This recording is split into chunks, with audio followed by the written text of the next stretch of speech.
இன்னைக்கு நம்ம பார்க்க போகிற படம் என்னன்னு பார்த்தீங்கன்னா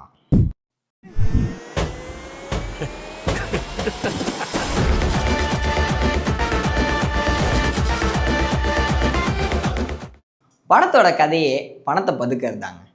எப்படி காட்சி விளாட்னா ஃபஸ்ட்டு 20 மினிட்ஸ் ஸ்லோவாக போகுமோ அதே மாதிரி இந்த படத்தோட ஃபஸ்ட்டு 20 மினிட்ஸும் ரொம்பவே ஸ்லோவாக போச்சு. ஆறுமுகம் அண்ட் டீம் படத்தை ரொம்பவே நீட்டாக ப்ரெசென்ட் பண்ணியிருக்காங்க.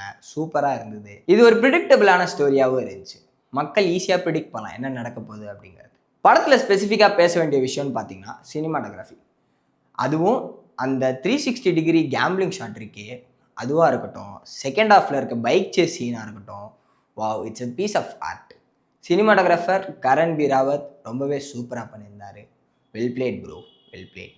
படத்தில் எடிட்டிங்னு பார்த்தீங்கன்னா ரொம்பவே சூப்பராக இருந்துச்சுங்க. எடிட் வைஸ் பார்க்குறப்போ டிரான்சிஷன்ஸ் எல்லாமே நல்லா இருந்தது. அதுலேயும் ஸ்பெசிஃபிக்காக மேட்ச் கட்ஸ் ரொம்பவே சூப்பராக பண்ணியிருந்தாங்க நம்ம ஃபென்னி ஆலிவர். ஆக்டிங் வைஸ் பார்க்குறப்போ படத்தில் இருக்க எல்லாருமே ரொம்ப நல்லா பண்ணியிருந்தாங்க. ஸ்பெசிஃபிக்காக நம்ம ஹீரோயின் ருக்மிணி. வர வர இந்த ருக்மிணிங்கிற நேம் நல்லா இருக்குங்க. எல்லா இடத்துலையும் ட்ரெண்ட் ஆகிட்டே வருது. நோட்டீஸ் பண்ணியிருந்தீங்கன்னா ரெட்ரோ படத்துலேயும் இந்த பேர் வந்திருக்கும். இந்த படத்தில் இவங்க ஷார்ட்டாக ருக் அப்படின்னு ஒரு செல்ல நேம் வச்சு கூப்பிடுறாங்க. யோகி பாபு சார், அப்புறம் நம்ம வில்லன் பப்ளு சொல்லியே ஆகணும். செம்ம வில்லனிசம்ங்க, செம்ம ஆக்டிங் சூப்பராக இருந்தது. யோகி பாபு சாரோட காமெடிஸுமே பார்த்தீங்கன்னா படத்தில் நல்ல ஸ்கோர் பண்ணிச்சு. ஸ்கோர்னு தான் ஞாபகம் வருது. படத்தில் விஜய் சேதுபதி ஸ்கோர் பண்ணுவார்னு பார்த்தீங்கன்னா நம்ம சாம் சிஎஸ் அவரோட பிஜிஎம்ஸ் வச்சு ஸ்கோர் பண்ணிட்டாருங்க ஃபுல்லாக. செம்ம ஸ்கோரிங் ப்ரோ, செம்ம ஸ்கோரிங். படத்தில் ஃப்ளான் பார்த்தீங்கன்னா மொத்தம் 3 விஷயங்க. ஃபஸ்ட்டு விஷயம், படத்தோட ஃபஸ்ட் ஹாஃபில் ஃபஸ்ட்டு 20 மினிட்ஸ் ரொம்பவே ஸ்லோவாக போனது. செகண்டு பார்த்தீங்கன்னா மலேசியாவில் எடுத்த படம் மலேசியன் லாங்குவேஜே இல்லாமல் இருக்கே, அதை ஆட் பண்ணியிருந்தாங்கன்னா இன்னும் நல்லா இருந்திருக்கும். தேர்டு பார்த்தீங்கன்னா இது ஒரு ப்ரிடிக்டபிளான ஸ்டோரி. மக்கள் ஈஸியாக அடுத்து என்ன நடக்க போகுதுங்கிறத ப்ரிடிக்ட் பண்ணிடலாம். படத்தோட ஃபஸ்ட் ஆஃப் என்ன தான் ஸ்லோவாக ஸ்டார்ட் ஆனாலும் படம் விறுவிறு நல்லா போச்சுங்க.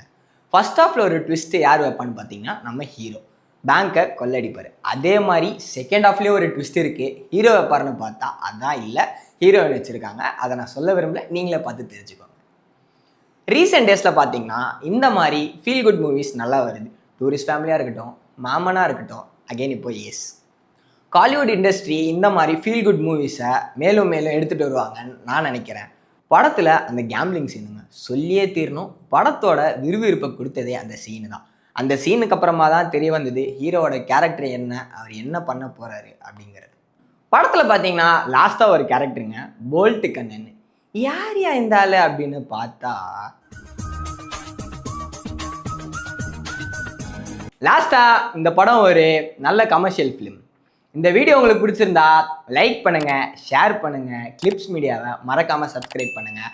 And signing off, this is VJ Aravind.